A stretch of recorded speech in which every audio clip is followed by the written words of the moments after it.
and gentlemen. I hope you are well in these trying times. I know this definitely has been difficult for you all, and online learning is very frustrating, which is why I'm going to be creating a video like this every day to explain it a bit further, rather than just having text shoved in front of you so you can respond. So I'll be going through the activities every day for all of the classes. Remember, this is for every single class, so please skip to the subject that you're working on. First of all, I'll be focusing on world history, then secondly geography, and then finally US history. So please do not go through it all unless you want to hear my dulcet tones for about 6 or 7 minutes. You can if you want.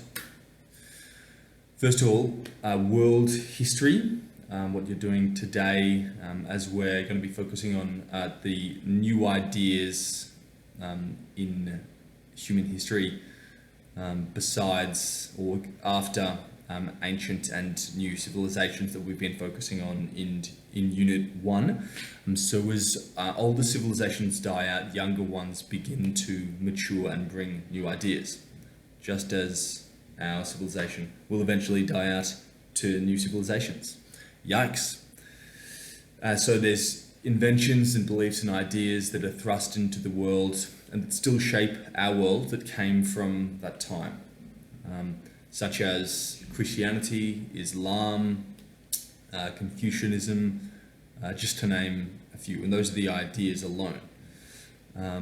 Also, it's about the spreading of ideas. How did they go from one side of the globe to another? How did, for example, a band of tribes in Jerusalem, how do they control the world with their ideas that began 2,000 years ago, which is quite incredible. They also didn't have mass media. They didn't have Twitter, email. They couldn't share these ideas online. So how do they do it? We'll be focusing through that. But first of all, what I want you to do is the significance and details of Christianity to begin with. So please write a paragraph on Christianity. So how did it differ to other ancient religions like the Sumerians and Israelites? That could be, one may be monotheistic, the other could be polytheistic. One god, several gods. There could be heaven and hell. It could be focused on salvation. It could be focused on being strong rather than weak. There's so many other things. So try to look into the idiosyncrasies and specifics with each religion, please. And secondly, who were their main figures? So naturally, you would say Jesus, as well as some of the founding disciples you could mention. Why, in your opinion, did it stand out to all other religions in its message? Why is it the most popular religion in human history? So a lot of us tend to take realities in the world as just a mere fact. When you boil it down, why are these religions and why are these forms of politics, why are they the way that it is? Why do we have democracy? Why do we have capitalism? Why do we have Christianity? So I want you to think back to its origins and why it actually is or was significant. And lastly, how does it link with the Roman Empire? The most popular religion in the world was founded while the Roman Empire was at its nearly at its peak.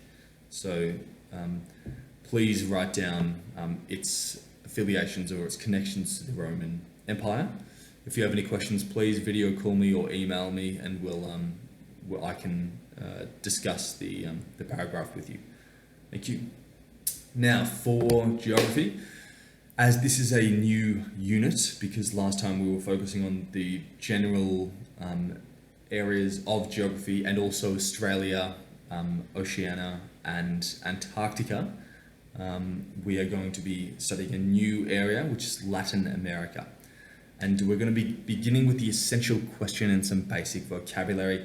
Latin America stretches from Mexico, which is as you all know, right next to Haiti in North America, to the southernmost tip of South America, which is quite close to Antarctica. So it's a vastly spanning land or region, and it has a great variety of physical contrasts, from tropical forests to waterfalls to cold mountain peaks to island beaches, to from high above sea level to right on sea level. So the essential question that we're going to be studying in this unit is, how might a variety of physical features affect transportation and communications within a region?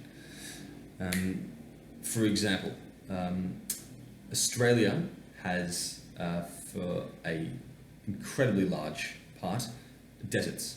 So we would build our transportation thinking just of deserts. But the thing is, instead of just having a four-wheel drive to transport us around, we'd also have to have something else, because, or if we were in Latin America, because there are mountains and there are beaches, there are different things that a four-wheel drive couldn't have.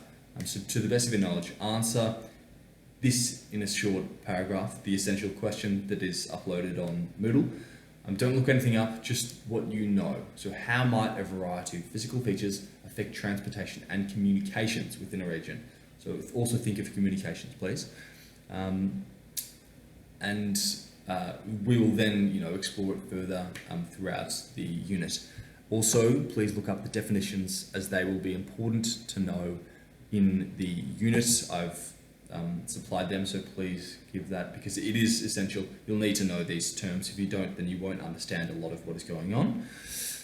Okay, so thank you very much, geography students. I look forward to reading your responses. And lastly, my dear world history students, before we start the new unit on the spirit of independence, we'll finish on how the British became the leading colonies in North America. In the 1700s, Britain and France were the superpowers of Europe, and had a hated and a violent rivalry. They loathed each other, so naturally they couldn't have a new continent or the new world go to one nation or the other. It was incredibly important when it came to resources and so on. So I please want you, over the next 2 days, so you don't need to spend just one day doing it, because this is a little more thorough.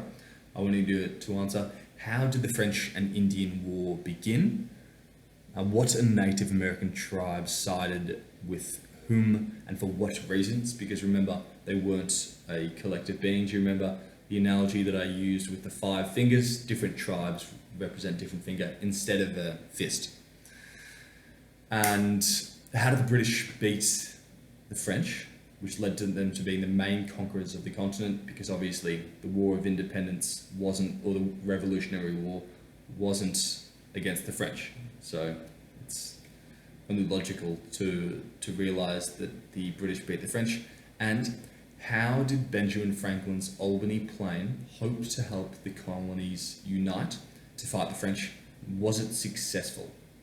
As you all know, Benjamin Franklin is a very significant figure in history, so if you want to give a bit of a backstory to that figure as well, I would encourage it.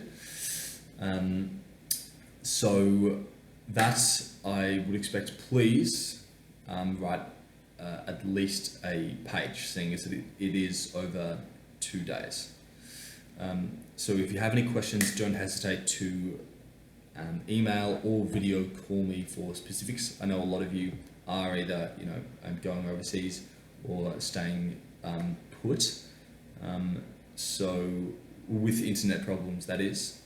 So I do understand that it might be difficult, but when you do have time, please email me if you have any questions. So thank you very much for listening, and I will hopefully see you sooner rather than later. Thank you, everyone.